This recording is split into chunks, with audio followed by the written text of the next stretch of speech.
Hello students, welcome to my YouTube channel. দেখো, আজকে আমরা করব হাতে কলমে একটি চড়ুই পাখির। লিখেছেন তারাপদ রায়। জন্ম 1936 খ্রিস্টাব্দে, মৃত্যু 2007 সালে। বিশিষ্ট কবি ও রস রচনাকার। কথ্য ভঙ্গি ও পরিহাস মিশ্রিত কাব্য ভাষায় তিনি স্বাতন্ত্র্য অর্জন করেছেন। তার কাব্যগ্রন্থগুলির মধ্যে উল্লেখযোগ্য তোমার প্রতিমা, নীল দিগন্তে এখন ম্যাজিক, কোথায় যাচ্ছেন তারাপদবাবু, দারিদ্র্যরেখা, জলের মতো কবিতা, বাংলা শিশু সাহিত্যের পরিচিত চরিত্র ডোডো ও তাতাই তারই সৃষ্টি। একের এক প্রশ্ন দেখো, তারাপদ রায় কত খ্রিস্টাব্দে জন্মগ্রহণ করেন? এখানেই তো আছে তারাপদ রায় 1936 খ্রিস্টাব্দে জন্মগ্রহণ করেন। তার রচিত দুটি কাব্যগ্রন্থের নাম লেখো। যে কোনো দুটি লিখে দেবে। তোমার প্রতিমা, নীল দিগন্তে এখন ম্যাজিক, কোথায় যাচ্ছেন তারাপদ বাবু, এগুলির যে কোনো। ঠিক আছে, তাহলে তারাপদ রায় 1936 খ্রিস্টাব্দে জন্মগ্রহণ করেন। তার রচিত দুটি কাব্যগ্রন্থের নাম তোমার প্রতিমা ও নীল দিগন্তে এখন ম্যাজিক। ঠিক আছে। আম, তারপরে দুইয়ের দাগ, নিচের প্রশ্নগুলি একটি বাক্যে উত্তর লেখো। দুইয়ের এক, কবিতায় চড়ুই পাখিটিকে কোথায় বাসা বাঁধতে দেখা যায়? কবিতায় চড়ুই পাখিটিকে ঘুরে ফিরে কবির ঘরেই বাসা বাঁধতে দেখা যায়। চড়ুই পাখি এখান সেখান থেকে কি সংগ্রহ করে আনে? চড়ুই পাখি এখান সেখান থেকে খড়কুটো, ধান ইত্যাদি সংগ্রহ করে আনে। কবির ঘরে কোন কোন জিনিস চড়ুই পাখির চোখে পড়ে? কবির ঘরের জানালা, দরজা, টেবিলে ফুলদানি, বই, খাতা ইত্যাদি জিনিস চড়ুই পাখির চোখে পড়ে। দুইয়ের চার, ইচ্ছে হলে চড়ুই পাখি কোথায় চলে যেতে পারে? ইচ্ছে হলে চড়ুই পাখি এ পাড়ায় ও পাড়ায় পালেদের বসেদের বাড়ি চলে যেতে পারে। এখানে বাড়িটা লিখিনি, এখানে বাড়ি হবে, বাড়ি চলে যেতে পারে। ঠিক আছে। এরপরে তিনের দাগ, নিচের প্রশ্নগুলির কয়েকটি বাক্যে উত্তর লেখো। চতুর চড়ুই ঘুরে ফিরে আমার ঘরেই বাসা বাঁধে। চড়ুই পাখিকে এখানে চতুর বলা হলো কেন? চতুর চড়ুই এক ঘুরে ফিরে আমার ঘরেই বাসা বাঁধে। চড়ুই পাখিকে এখানে চতুর বলা হয়েছে কারণ পাখিটি ঘুরে ফিরে কবির ঘরেই বাসা বাঁধে। কবি বাড়িতে থাকেন না সারাদিন, তিনি একাই থাকেন বাড়িতে। তাই সারা বাড়িতে একলা থাকতে পারবে বলে চড়াই বাসা বাঁধে। তাই চড়ুইকে চতুর বলা হয়েছে। এরপরে দেখো তিনের দুই, কবিতায় বিধৃত চিত্রকল্পগুলি দৃষ্টান্ত সহ আলোচনা করো। এর উত্তর, চিত্রকল্প কথাটির অর্থ হলো কল্পনার সাহায্যে চিত্র অঙ্কন। একটি চড়ুই পাখি কবিতাটিতে কবি চড়ুই পাখির মনোভাবের চিত্র অঙ্কন করেছেন কল্পনার মাধ্যমে। কবি বাড়ি ফেরার সঙ্গে সঙ্গে চড়ুই পাখি নিঃশব্দে বাসায় ফিরে আসে। এসে থেমে থেমে ডাকে, চলাফেরা করে, শব্দের টুকরো ছড়ায়। রাত্রির নির্জন ঘরে কবি আর চড়ুই একাকী থাকে। এরপরে তিনের তিন, হয়তো ভাবে চড়ুই পাখি কি ভাবে বলে কবি মনে করেছেন? হয়তো ভাবে চড়ুই পাখি ভাবে লোকটি চলে গেলে এই ঘর, দরজা, জানালা, টেবিল, ফুলদানি, বই, খাতা সব তার হবে বলে কবি মনে করেছেন। তিনের চার, আবার কার্নিসে বসে চাহনিতে তাচ্ছিল্য মজার, তাচ্ছিল্য ভরা মজার চাহনিতে তাকিয়ে চড়ুই কি ভাবে? আবার কার্নিসে বসে চাহনিতে তাচ্ছিল্য মজার, তাচ্ছিল্য ভরা মজার চাহনিতে তাকিয়ে চড়ুই ভাবে এই বাজে ঘরে আছে নিতান্ত মায়ার শরীর, তাই ইচ্ছে হলেই সে আজই চলে যেতে পারে এ পাড়ায় ও পাড়ায় পালেদের বসেদের বাড়ি। এরপরে তিনের পাঁচ, চড়ুই পাখিকে কেন্দ্র করে কবির ভাবনা কিভাবে আবর্তিত হয়েছে তা কবিতা অনুসরণ করে আলোচনা করো। একটি চড়ুই পাখি কবিতাটি কবি তারাপদ রায়ের বাড়িতে থাকা একটি ছোট চড়ুই পাখিকে নিয়ে লিখেছেন। কবি চড়াই পাখিটিকে চতুর বলেছেন কারণ সেই পাখি ঘুরে ফিরে তার বাড়িতেই বাসা বাঁধে। ওর বাড়ি থেকে খড়কুটো, ধান ইত্যাদি এনে জমা করে এবং একটু একটু শব্দ করে। কবি বাড়িতে একলা থাকেন, তাই তিনি বাড়ি ছেড়ে চলে গেলে তার বাড়ির আসবাবপত্র, বই, খাতা সবই চড়ুইয়ের। চড়ুই পাখির কার্নিশে বসে তাচ্ছিল্য ভরে দেখে কবিকে আর ভাবে সে যেদিন খুশি এই বাড়ি ছেড়ে চলে যেতে পারে, এ পাড়াতে ও পাড়াতে পালেদের বসেদের বাড়ি। কিন্তু কবি একলা হয়ে যাবেন সে চলে গেলে, তাই দয়া করে সে থেকে যাচ্ছে কবির বাড়িতেই। এরপরে তিনের ছয়, তবুও যায় না এতটুকু দয়া করে পাখি। পংক্তিটিতে কবি মানসিকতার কিরূপ প্রতিফলন লক্ষ্য করা যায় তবুও যায় না চলে, এতটুকু দয়া করে পাখি। এই পংক্তিটি কবির তারাপদ রায় রচিত একটি চড়ুই পাখি কবিতা থেকে নেওয়া। কবি তার বাড়িতে একলাই থাকেন। রাত্রির নির্জনতা তার মনে একজন সঙ্গী খোঁজে কথা বলার জন্য। তখন তার বাড়িতে বাসা বেঁধে থাকা চড়াই পাখিটি টুকরো টুকরো শব্দ করে জানান দেয় যে সে কবিকে সঙ্গ দিচ্ছে। দীর্ঘদিন একই বাড়িতে থাকতে থাকতে তাদের মধ্যে এক সখ্যতা জন্মে, সুহৃদয় সুহৃদতা গড়ে উঠেছে। ঠিক আছে, বা এখানে সুহৃদতার জায়গায় সখ্যতাও লিখতে পারো। তাই তিনি বলেছেন পাখিটি তার বাড়িতে বাসা বেঁধে এক প্রকার তার উপর দয়া করেছে।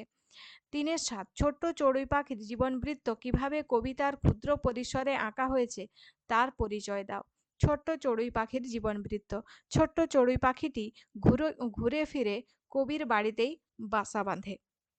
সকালবেলা সে খাবারের খোঁজে বেরিয়ে যায়। সেই সন্ধ্যার অন্ধকার নামে সে বেরিয়ে যায়। যেই সন্ধ্যার অন্ধকার নামে সে বাসায় ফিরে এর বাড়ি ওর বাড়ি থেকে খড়কুটো ধান ইত্যাদি নিয়ে। কবি বাড়ি থেকে বেরিয়ে গেলে সে ভাবে সেই বাড়ির সব আসবাবপত্র বই খাতা তার। কানি সে বসে বসে ভাবে এই বাড়িটা খারাপ, তবুও সে থাকছে। সে অন্য পাড়ায় পালেদের বসেদের বাড়িতে যেতে পারে, কিন্তু সে কবির উপর দয়া করে সেই বাড়িতেই থেকে যায়। ঠিক আছে, এরপরে ৩-৮ কৌতূহলী দুই চোখ মেলে অবাক দৃষ্টিতে দেখে চড়ুই পাখির চোখ কৌতূহলী কেন, তার চোখে কবির সংসারের কোন চালচিত্র ধরা পড়ে। চড়ুই পাখির চোখ কৌতূহলী কারণ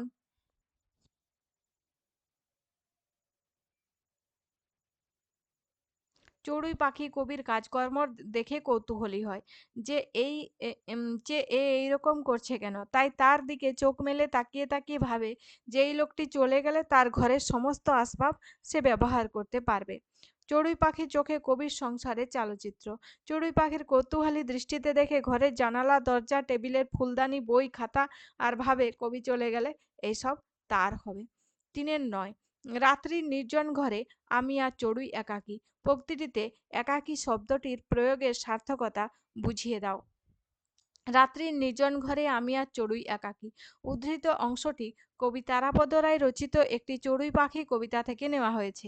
এখানে একাকী শব্দের অর্থ নিঃসঙ্গ। কবির বাড়িতে কবি একাই থাকেন এবং একটি চড়ুই পাখি তার বাড়িতে আশ্রয় নেয়। রাত্রে কবি বাড়ি ফেরার সঙ্গে সঙ্গে সেও বাড়ি ফিরে, যেন সেটা তারও বাড়ি। কবি রাত্রিবেলা যখন কারো সঙ্গ পান না কথা বলার, তখন পাখিটি টুকরো টুকরো শব্দ করে বুঝিয়ে দেয় তার উপস্থিতি, যেন সে দয়া করে কবিকে সঙ্গ দিচ্ছে। তাই কবি তার নিঃসঙ্গতা বোঝাতে এই পংক্তিটি ব্যবহার করেছেন। ৩-১০ একটি চড়ুই পাখি ছাড়া কবিতাটির অন্য কোনো নামকরণ করো।